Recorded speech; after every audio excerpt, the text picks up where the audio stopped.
Hello students, कैसे हैं आप? आई होप आप सभी लोग अच्छे होंगे और लॉकडाउन का पालन कर रहे होंगे। देखिए, ये लड़ाई जो है वो काफ़ी लंबी है। काफ़ी देश इस समस्या से जूझ रहे हैं। अमेरिका, इटली और आप सभी जानते हैं कि भारत भी इसमें साथ में जूझ रहा है। लेकिन अगर और देशों से कंपेयर किया जाए तो हमारा देश काफ़ी सही है और उनसे काफ़ी अच्छी बेहतर स्थिति में है।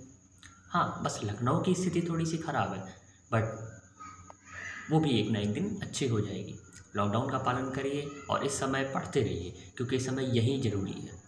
देखिए बेटा, इससे पहले मैंने क्लास 9th का द साउंड ऑफ म्यूज़िक, ये मैं चैप्टर लेकर आया था। इसका मैंने पार्ट फर्स्ट लाया था, लेकिन मैंने सोचा कि आप लोगों को कुछ इंटरेस्टिंग तरीके से पहले इस चैप्टर की स्टोरी बता दी है, देन आपको चैप्टर लाइन बाय लाइन आपको बताया जाए।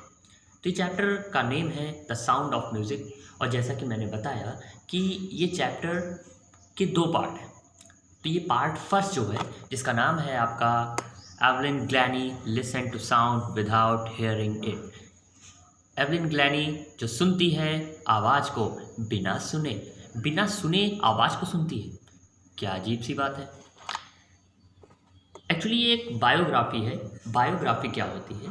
बायोग्राफी जो होती है, जो किसी की लाइफ को लिखा जाता है। जब किसी लाइफ को यानी जीवनी को जब लिखा जाता है तो उसको कहते हैं बायोग्राफी।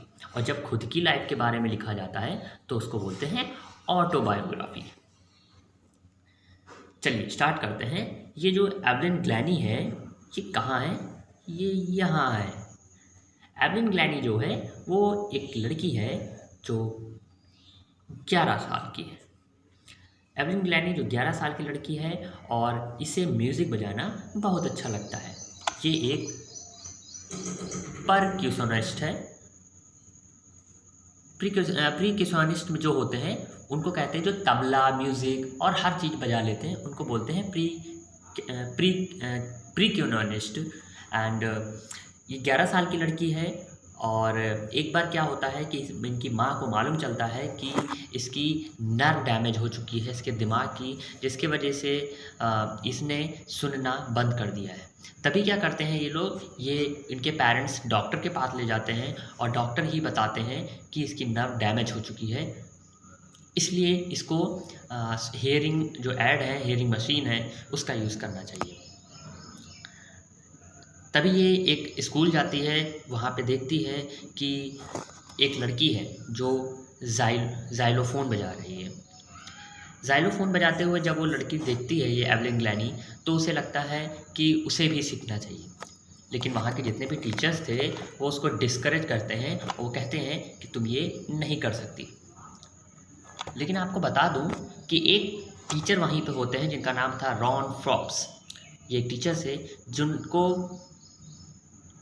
बहुत ज़्यादा उम्मीद थी एवलिन ग्लैनी से, और वो जो है एवलिन ग्लैनी को इनकरेज करते हैं, वो देते हैं करेज, और वो 2 बड़े ड्रम लाते हैं कमर से ऊपर के, ब्रेस्ट से ऊपर के, और जो है वो उसे कहते हैं कि डोंट लिसन, सुनो मत, फील इट, केवल महसूस करो। म्यूज़िक को सुनो मत, केवल महसूस करो। वो यही करती है एवलिन ग्लैनी, और उसके बाद वो सीखना चालू करती है, काफ़ी हार्ड वर्क करती है, पेशेंस रखती है, और उसके बाद वो एक स्कूल में जाती है जिसका नाम था रॉयल एकेडमी ऑफ म्यूज़िक। वहाँ पे वो ज़ाइलोफ़ोन बजाती है और उसे खूब हाईएस्ट मार्क्स मिलते हैं, वो जीतती है। कई जगह जा जा के वो सोलो परफॉर्मेंस करती है। सोलो परफॉर्मेंस मीन्स होता है कि कहीं भी जाना और जाने के बाद जो है वो अपना अकेले ही स्टेज पर खड़े होकर परफॉर्म करना। इससे पहले वो ऑर्केस्ट्रा में जाती थी, पब्लिक म्यूजिशियन के साथ जाती थी, वहाँ पे पूरा ग्रुप होता था और वो परफॉर्म करती थी, उसे अवार्ड मिलता था। अब वो सोलो परफॉर्मेंस करने लगी। कहाँ करने लगी? एवरीवेयर, सभी जगह, हॉस्पिटल, जेल, सभी जगह अलग अलग जा के अपने म्यूज़िक को बजाती थी। और आपको बता दें 1991 में सोलिस्ट ऑफ द ईयर का अवार्ड भी एवलिन ग्लैनी को मिला। ये एक ट्रू स्टोरी है। तो आइए इस चैप्टर को हम लोग लाइन बाय लाइन पढ़ते हैं। अभी हो सकता है आपको मेरी ये ड्राइंग ज़्यादा अच्छी ना लग रही हो, पर मैंने बहुत कोशिश करी है कि मैं आप लोगों को इसके माध्यम से ये चैप्टर जो है उसको समझा दूँ। ये स्टोरी यही है बस। ओके, तो आइए शुरू करते हैं। देखिए बेटा, मैंने यहाँ तक आप लोग को बता दिया था मैंने बताया था किस प्रकार जो है वो प्लेटफॉर्म पे खड़ी होती है, काफ़ी ज़्यादा भीड़ धक्का मुक्की होती है और एक टीनेजर्स के लिए ये एक बहुत ज़्यादा चैलेंजिंग वर्क था। बट इतनी ज़्यादा उसके अंदर एक्साइटमेंट थी कि वो रॉयल अकेडमी में उसे जाना है और वो चढ़ जाती है, ट्रेन में चली आती है और उसकी पूरी पिछली जो ज़िंदगी थी उसके बारे में बताया जाता है, कैसे नर्व्स की डैमेज हो जाती है, क्या होता है। तो आइए वही जानते हैं। देखिए, ये जाइलोफोन बना हुआ है, हो सकता है आपने कभी टीवी, मूवी या रियलिटी में आपने इसे देखा हो। यहाँ से देखिए, but Evelyn Glennie was not to give up.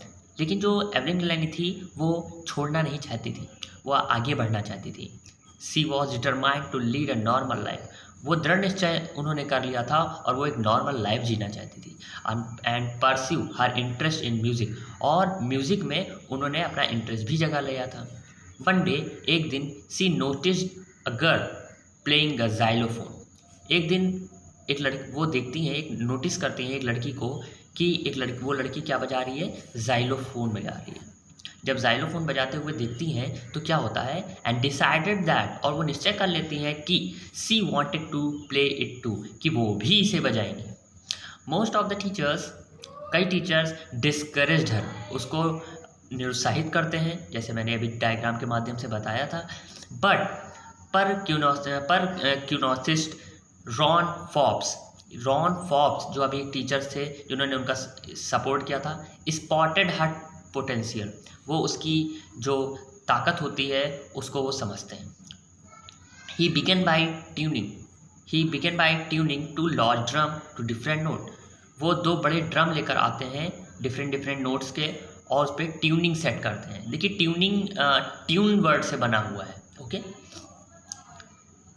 Don't listen, इसे सुनो मत, थ्रू योर ईयर्स, अपने कानों से। ही वुड से, वो यही कहते हैं, वो कहते हैं कि इसे सुनो मत अपने कानों से।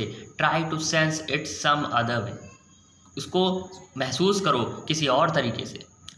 सेज एवलिन अचानक से कहती है, सडनली आई रियलाइज, मैं अचानक से महसूस करती हूँ, I could feel higher drum from the waist up and lower one from the waist down, कि मैं महसूस करने लगी कि जो भी ड्रम में जब ऊपर थे मेरे वेस्ट से, मैं उनको अपनी कमर से उनको मैं ऊपर को महसूस करती थी। मतलब जितने भी इंस्ट्रूमेंट थे, जो भी ड्रम थे, जो उनके कमर से ऊपर के थे, उनके ऊपर वाले भाग से वो महसूस करती थी। और जितने भी इंस्ट्रूमेंट नीचे थे उनको वो नीचे के लेवल से, मतलब वेस्ट डाउन, यानी कमर से नीचे की महसूस करते थे। अगर कहीं लकड़ी का स्टेज होता था वो वहाँ जाती थी तो वो अपने जूतों को, चप्पलों को उतार देती थी और वहाँ से वो अपने पैरों के माध्यम से उसे महसूस करती थी। हर जगह की, मतलब उन्होंने बॉडी में पार्ट बना रखे थे कि इस भाग से मैं ये चीज़ें सेंस ले लूँगी, वाइब्रेशन को मैं समझ लूँगी। Okay, Forbes repeated the exercise, fob जो है वो अपने अभ्यास को रिपीट करते थे। एंड सून, और जल्द ही एवलिन डिस्कवर्ड दैट, और एवलिन ने पाया दैट की she could sense certain notes in different part of our body. उन्होंने अपनी जो डिफरेंट पार्ट थे अपनी बॉडी से, उससे वो उस नोट्स को वो सेंस करने लगी। I had learn to open my mind and body to sound and vibration. मैंने सीखने के लिए मैंने क्या कर लिया है, अपने दिमाग को, अपने बॉडी को साउंड सीखने के लिए, उसके वाइब्रेशन को समझने के लिए मैंने उसको खोल लिया है, ओपन कर लिया है।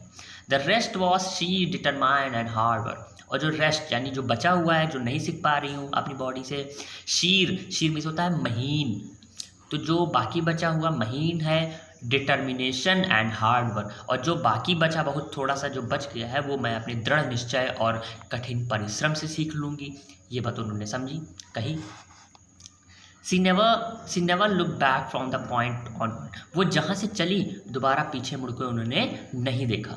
सी tour the United Kingdom with the youth orchestra, उन्होंने टूर किया, वे टूर करने गई, कहाँ गई, यूनाइटेड किंगडम गई, यूके गई, मीन्स ब्रिटेन, इंग्लैंड गई, विद यूथ ऑर्केस्ट्रा, किसके साथ, यूथ ऑर्केस्ट्रा के साथ। यूथ मीन्स होता है बेटा जवान लोग जो एकदम यंग होते हैं, और ऑर्केस्ट्रा मीन्स होता है म्यूजिशियन का ग्रुप। ओके, तो यूथ ऑर्केस्ट्रा के साथ गई। अभी वो सोलो मैंने बताया था अभी आपको, सोलो परफॉर्मेंस करती थी, बट वो सोलो अभी नहीं कर रही हैं, अभी वो म्यूजिशियन के साथ म्यूज़िक देती हैं, कई लोग हैं साथ में। And by the time she was 16, और वो जब समय आया जब वो 16 साल की हो गई, she had decided to make music, तो उन्होंने निश्चय किया म्यूज़िक बनाने का, हर लाइफ अपनी लाइफ का। She audition for the Royal Academy of Music, उन्होंने ऑडिशन दिया, मतलब ऑडिशन मीन्स होता है कहीं जो म्यूजिशियन होते हैं जब वो कहीं जाते हैं और अपना परफॉर्मेंस दिखाने के लिए, मतलब कि मैं कैसा गा लेती हूँ, मैं कैसा बजा लेती हूँ, उसी को ऑडिशन कहते हैं। तो उन्होंने ऑडिशन दिया for the Royal Academy of Music, Royal Academy Music में, and scored one of the highest mark, और उन्होंने एक हाईएस्ट मार्क्स पाए in the history of the academy, उस एकेडमी में पूरे इतिहास में सबसे ज़्यादा मार्क्स उन्होंने पाए। सी ग्रेजुअली मीन्स होता है धीरे धीरे, she gradually move from the orchestra work to solo performance, देखिए वर्ड आ गया सोलो, और धीरे धीरे वो ऑर्केस्ट्रा वर्क से सोलो परफॉर्मेंस की तरफ बढ़ने लगी। सोलो मीन्स अकेले, स्टेज पर अकेले परफॉर्म करना। एट द एंड, और अंत में, ऑफ हर 3 ईयर कोर्स, 3 साल के कोर्स के बाद, she had captured most of the top award, उन्होंने बहुत सारे, कैप्चर्ड मीन्स होता है वैसे पकड़ लेना, लेकिन उसको आप बोल सकते हैं प्राप्त करना। She had captured most of the top awards, उन्होंने बड़े से बड़े अवार्ड पाए। तो आई होप आपको यहाँ तक की स्टोरी समझ में आ गई है, मैंने आपको डायग्राम के जरिए समझाया हुआ है, और इसके आगे की जो स्टोरी है वो मैं अभी आपको लाइन बाय लाइन कल समझाता रहूँगा, लेकिन डायग्राम के जरिए मैंने आपको फुल स्टोरी समझा दी है। अब मुझे बार बार आपको ये बताना नहीं पड़ेगा कि कौन एवलिन ग्लैनी है, उसके साथ क्या दिक्कत है, वो क्या करती है, ये सारी चीज़ें आपको बतानी नहीं पड़ेंगी, ओके।